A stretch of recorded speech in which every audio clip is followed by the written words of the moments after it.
online. My course is international banking this semester, and we actually did manage to finish 6 weeks of the semester online. Very fortunately, I had a great TA who actually knew how to navigate the technical side, which allowed me to bring in guest speakers and stay as close as possible. And I know so many of you, you've tried to maintain some routine, some reason, some rhyme or reason to somehow go through this very challenging time. On a broader scale, I know many of us have also been wondering, once we do go beyond both the enormous challenge and tragedy of the pandemic, we are now entering a whole other stage. And this is kind of an interesting time because we're a little bit close to the point where we're going to ease up.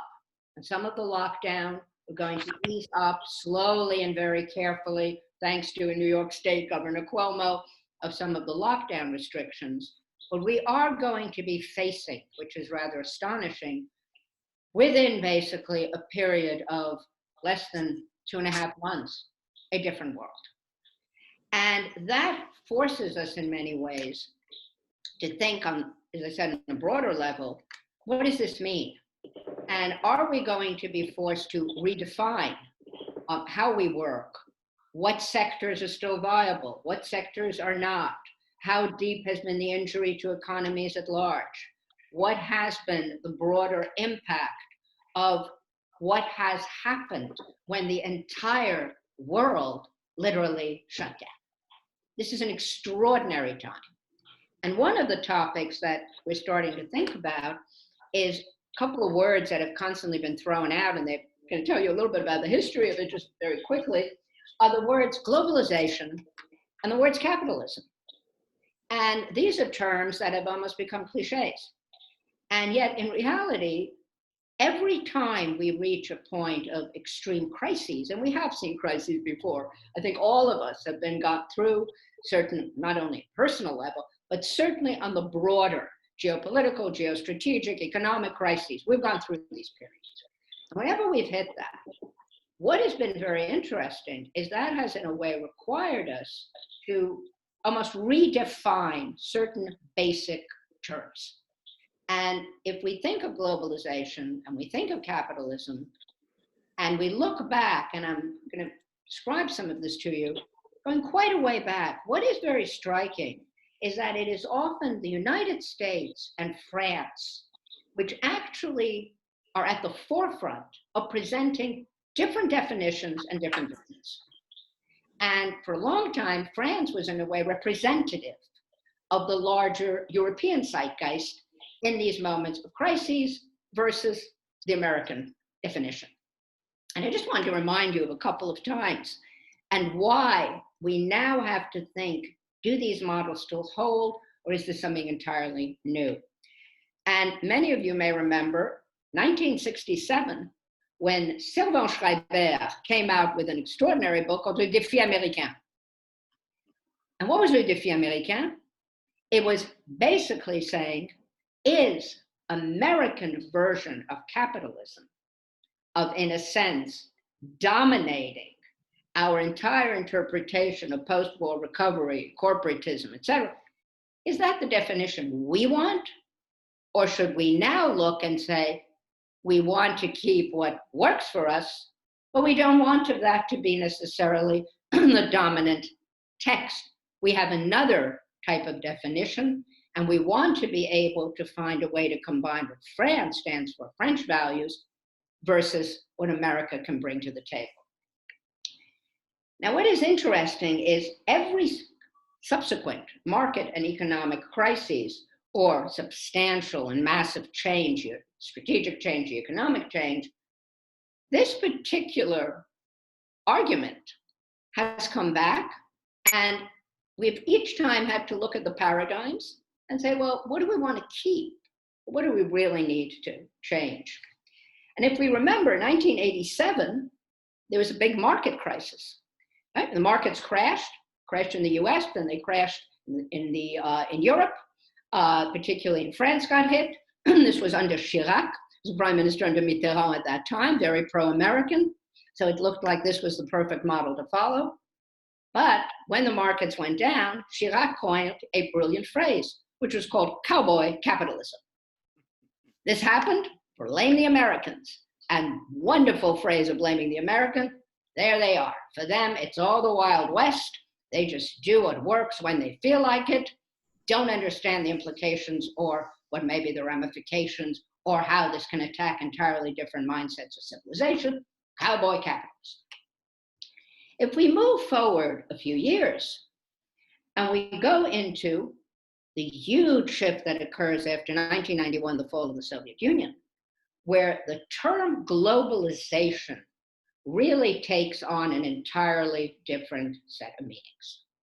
Because all of a sudden we're redefining the broader geostrategic definitions, we're redefining the balance of power, we're redefining the larger power blocks across the globe, and certainly we're looking far too optimistically, we now know, with an enormous sense of optimism that all of these countries that have been part of the former Soviet Union would become not only democracies, but market economies. We now sort of chuckle, look a little sad, because we realize, no, that wasn't quite the case. But very shortly after, number of countries got into two major sets of huge cross-border alliances and trade agreements. One was in the US NAFTA, and the other one was the GATT. It was a complete redefinition of the GATT that eventually would lead on to the WTO, etc. But what was interesting, and again, let me just remind you, in this way, some of you may remember, at the time of the GATT negotiations, there were many, many sectors where it was a question of finding compatibility, harmonization, establishing broader cross-Atlantic and in turn global standards, standards of trade, standards of labor, standards in different sectors. The one who was the most difficult to deal with was Mitterrand. And Mitterrand came out really as the representative of the 1993, of the very, very new European Union, where there was this marvelous partnership of Germany taking the economic front and France taking on the political front. But in terms of representing the interests of France and the interests of the EU, Mitterrand was the spokesperson. And one of the areas that was the most difficult to negotiate and to find any form of compatibility in terms of these global standards was the issue of intellectual property. And intellectual property, today we think of the problems we have with the Chinese. We had similar problems for a period in the 1990s with the Japanese. But in 1993, the so-called adversary were the Europeans. Their interpretation of what were their rights, of what they were focusing on, of the intellectual rights, and how the interpretation occurred in terms of America wanted to flood the market with American goods, which included cultural goods. But what was Mitterrand's wonderful phrase? And this was in October of 1993, right before finally this all gets resolved. Nos cultures ne sont pas à négocier. A glorious phrase, which completely, and I can tell you, I was with the Clinton administration at that time, looking carefully into some of these issues. There was complete confusion in Washington. The US Trade Representative, Mickey Cantor, the people who were working on these negotiations. What in Lord's name are the French talking about? But for the French, that made perfect sense. La culture n'est pas à négocier. La culture is not a good. It's not some sort of negotiable instrument. It's not something you just throw out from one side to the other. It is something entirely different. And so that was the position that was taken. Moving on, when in fact we went back to that period, and that's why period of 1987, and this was right after that in 1988, and I want to bring out a particular phrase because you'll see that this comes up again and again. In the Nouvel Observateur in 1988, when he was asked, when there was a conference on defining what was called le Mitterrandism. Okay, in other words, what was Mitterrand's philosophy, ideology? And as we all know, it tended to be very, very flexible, shall we say, right? But it did move. But one thing was fascinating. One definition was la démocratie plus la moralisation du capitalisme. And this is where, for the first time, this phrase comes in.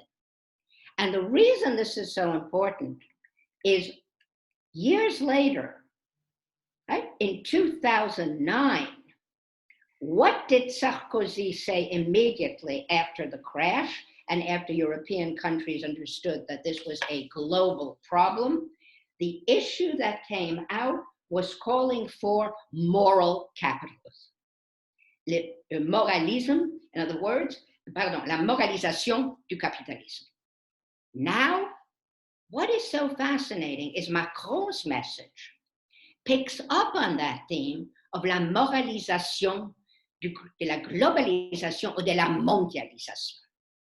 And in French, what has taken place in the last 25, 30 years, and this in part goes back to the book of over 20 years ago by Alain Manc.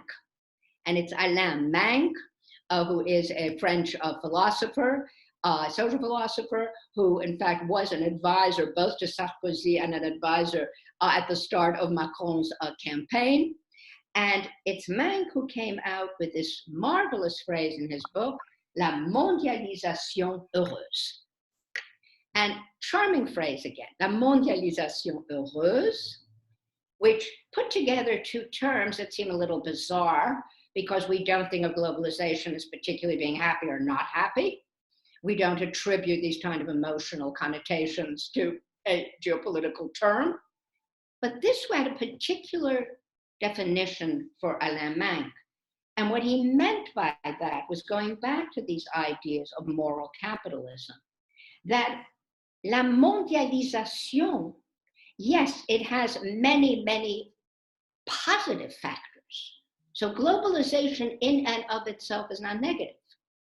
The fact of massive amount of flows of investment, of trade, of development, of exchange has in fact helped millions and millions of people across the globe come out of extreme poverty. It has opened massive channels of trade and communication for totally marginalized society. Yes, but if the sole purpose remains, as the American definition says, that it has to be based on profit, it's based on movement of capital and goods, it's based on, in other words, purely economic criteria, which has no moral dimension, that's something that Manc did not want. And so there's quite a different definition between that concept of mondialisation heureuse, which interestingly enough, and this is what is so unique with the French model, and it's interesting because I teach international banking, European banking, and one of the things that we look at in any of these topics is what is the relationship of finance and the state? What is the relationship of different aspects of society? And this goes back all the way back to the 19th century. This is a long story going back to the beginning of really development of French capitalism from the 1840s on. But one of the things is, what is the role of the state? Until 2008, it's very important to understand that in the United States, the idea that the state was going to intervene and interfere directly in banks, the market, any type of finance was unheard of. Right? It was an absolute case of emergency. There had to be a cooperative intervention, but fundamentally, this didn't take place. In France, think about it for a minute. What is the French model of state corporatism? And what is the French model of capitalism? These are state-owned for many, many years. And if you think from 1946 to the 1980s, all of the largest economic sectors, industrial sector, commercial sectors, media, were state-owned. The banks were state-owned. Partially, they slowly were privatized. But the definition of privatization is very different in France than it was in the US for a long time. So all of this meant that it was a totally different worldview. But the brilliance, in a way, of the French model was that you could have a basically state-owned, but capitalist market-driven economy. So the French economy was booming. doing extremely well, and yet large segments were still owned by the state.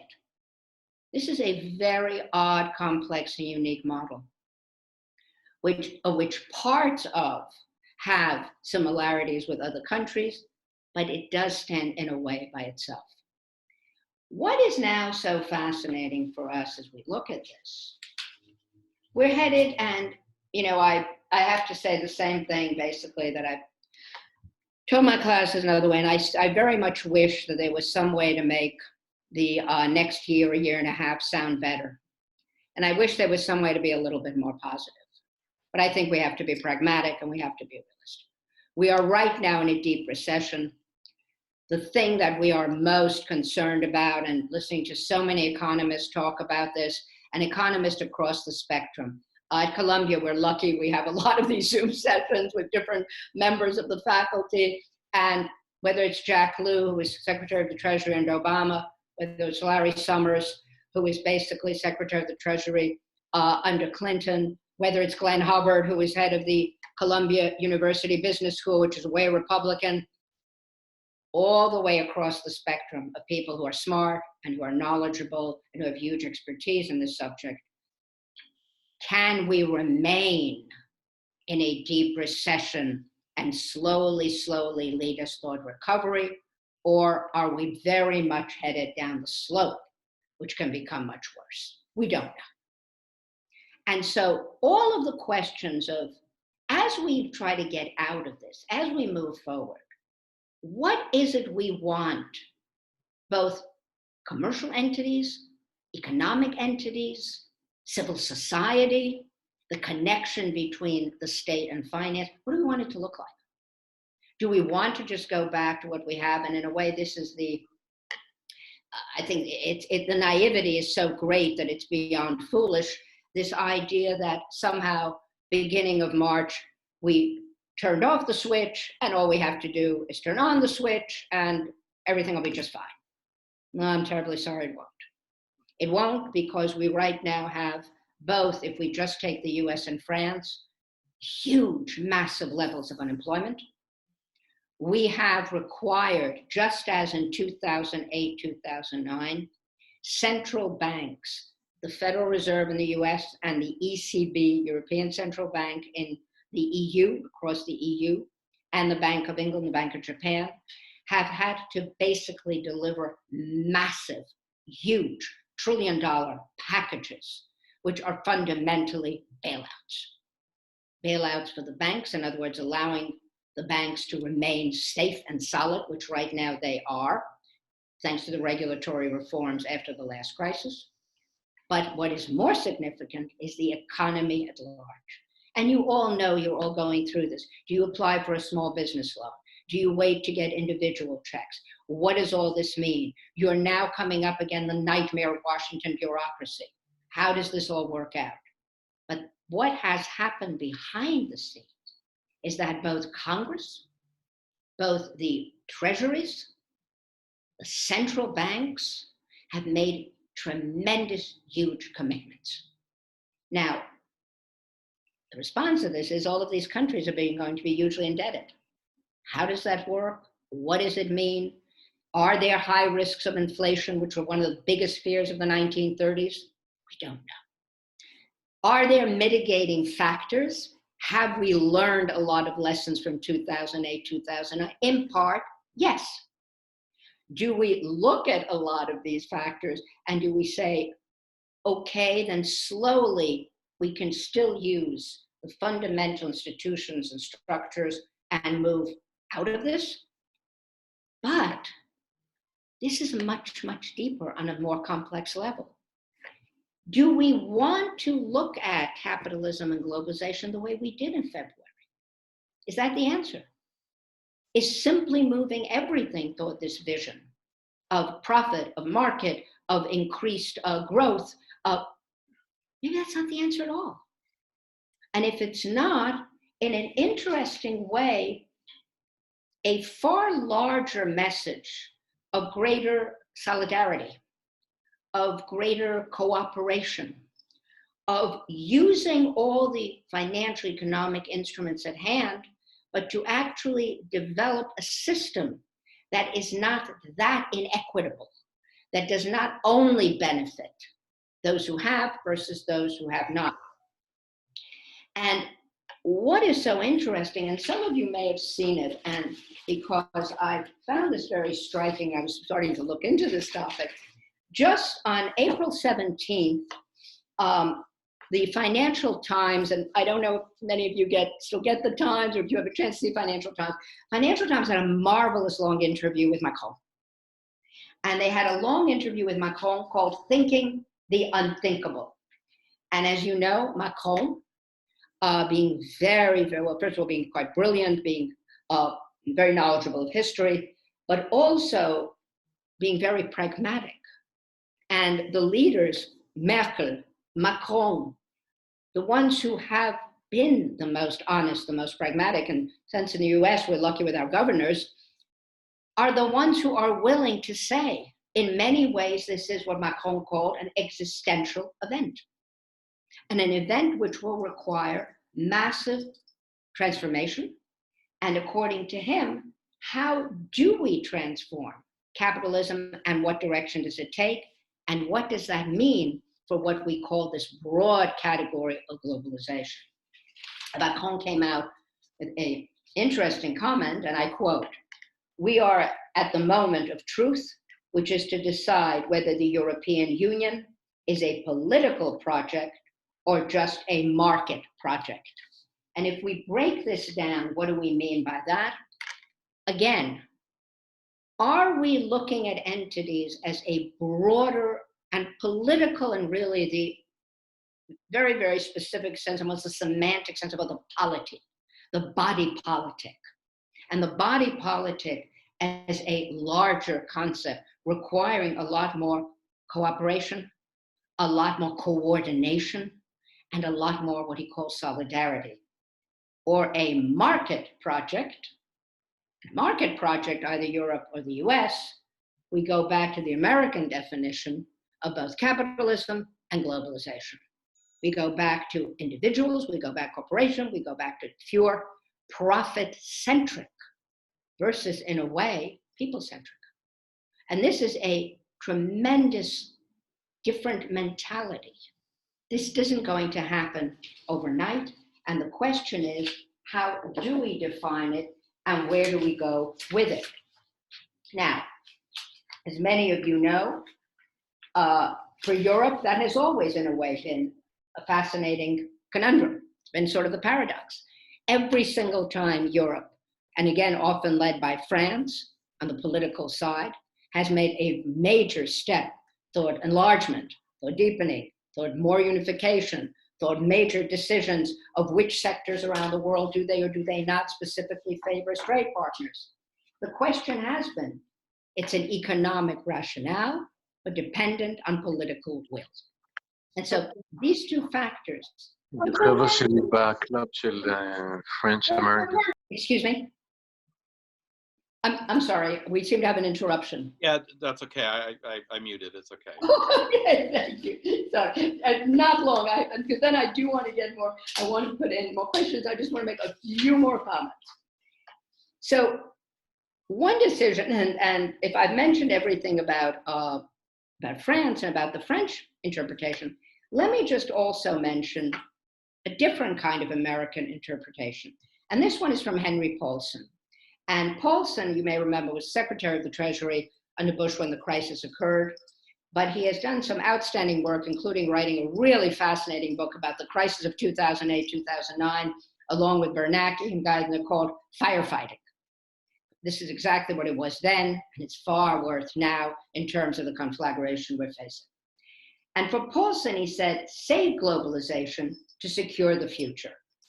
But he also, interestingly enough, defines globalization as integration, in other words, the interconnectivity, and as interdependence. He admits the fact there'll be trade battles. He admits the fact that we have to be extremely careful on how multinational corporations define their own needs, but also define their obligations on a broader level. He also basically makes the point, and this is important, that the role of central banks will be more and more important. There are times when we say, well, you know, why do we want the central banks doing? Because in a lot of ways, one more time, they're the adults in the room. How much will the bailout eventually cost? What will it need? Where do we go from here? One of the big questions we have to ask ourselves, instead of more nice conferences and everyone talking past one another, maybe we do need a new Bretton Woods. Maybe in a certain way we've reached a point. We think about the IMF, think about the World Bank, we think about these other institutions that are becoming again crucial. I mean, the IMF right now has 90 countries requiring aid. When we think about the world as it is right now, do we perhaps need again a global type of conference to bring to the table these different perspectives, to find a way to find some other solution, not the old definition, globalization, capitalism, not necessarily perhaps the French definition of mondialisation, but some sort of combination, some sort of far more humanistic version of what economic progress and economic recovery can look like. So I've thrown out these ideas and I'm delighted now if you have any thoughts, questions, or any other comments. Please. Thank you. Thank you so much. This is so interesting. Just going to the historical perspective, France and its view of this intervention in the state, did that really come about during the time of Louis XIV and Colbert? And yes, I mean, you know, in France, we can certainly trace it back to that. That's exactly right. And what I always find interesting, I've focused on this in my own work, is that there's almost a psychic, a very deep atavistic level of comfort of the state. And, you know, today we talk about central banks, lender of last resort. And in a way, the state is anchor of last resort. Things go bad, you know that the state will and can step in. Now, it's marvelous to remember with Colbert, because in an interesting way, on one hand you had Colbert, on the other hand you had Louis XIV's interpretation of l'état c'est moi, which we unfortunately sometimes think we're living through right now if we watch the news at 6 o'clock. But okay, we'll let that go. But that is really the situation. And in a fascinating way, maybe we do have Jerome Powell versus President Trump. So yes, but in France, this is something that the French and the Europeans at large are